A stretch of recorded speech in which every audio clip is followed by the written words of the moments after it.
यो देव दुर्लभ मानव शरीर अनमोल है। एक कुम्हार का लड़का मिट्टी खोदकर शहर ले जाकर बेचा करता था। उसे एक बार मिट्टी में दबा हुआ एक लाल मिल गया, जिसे साधारण कांच समझकर उसने अपने गधे के गले में बांध दिया।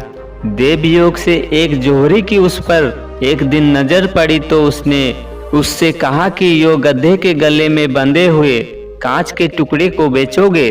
कुम्हार ने पूछा कि इसका क्या मूल्य दोगे? जोहरी ने कहा कि 1 लाख रुपया देंगे।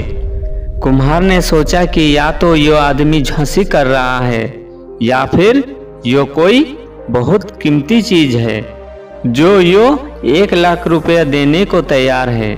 कुम्हार ने कह दिया कि 1 लाख रुपए में तो नहीं दूंगा।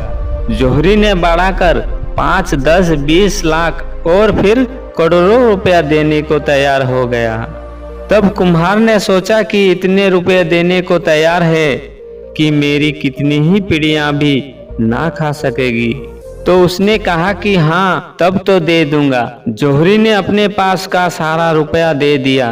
अब कुम्हार ने ज्यों ही लाल गधे के गले से खोलकर जोहरी के हाथ पर रखा, त्यों ही लाल के टुकड़े टुकड़े हो गए और उसमें से आवाज आई कि अरे मूर्ख, कुम्हार के लिए तो जैसे मैं मिट्टी में दबा हुआ था वैसे ही गधे के गले में बंधा हुआ था, पर तू तो जोहरी होकर जानता था कि मैं बेशकीमती हूँ, फिर भी तुमने मेरी कीमत लगाई, इसलिए मैं फट गया हूँ क्योंकि मैं तुम्हारे पास नहीं रह सकता। अर्थात कहने का भावार्थ यो है कि यो मानव शरीर ही बेशकीमती लाल है, जिसे जीव रूपी कुम्हार ने मन रूपी गधे के गले में बांध दिया है और दिन रात विषय रूपी मिट्टी को ढोने में लगा हुआ है। ऐसे उत्तम मानव शरीर को पाकर भी जो भौतिक पदार्थों को एकत्र करने में ही लगे हुए हैं, वे अमृत को छोड़कर विष को ही पीते हैं। विष तो एक बार ही मारता है, पर आसक्ति अज्ञान अनेक जन्मों तक मारती रहेगी। इसलिए केवल पेट भरने और झूठी बातों में लगे रहने से कभी भला नहीं होगा। समय के सच्चे सद्गुरु की शरण में जाकर घट के अंदर छिपी हुई ज्योति और अमृत नाम को जानो।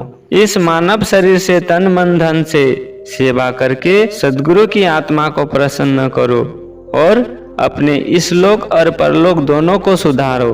बिना सेवा भक्ति के हीरे जैसा यो मानव शरीर मत गवाओ। परम पिता परमात्मा का ध्यान वो भजन सुमिरन करके इसे सार्थक करो। यही सभी संतों का मत है। जय श्री कृष्ण, जय श्री हरि।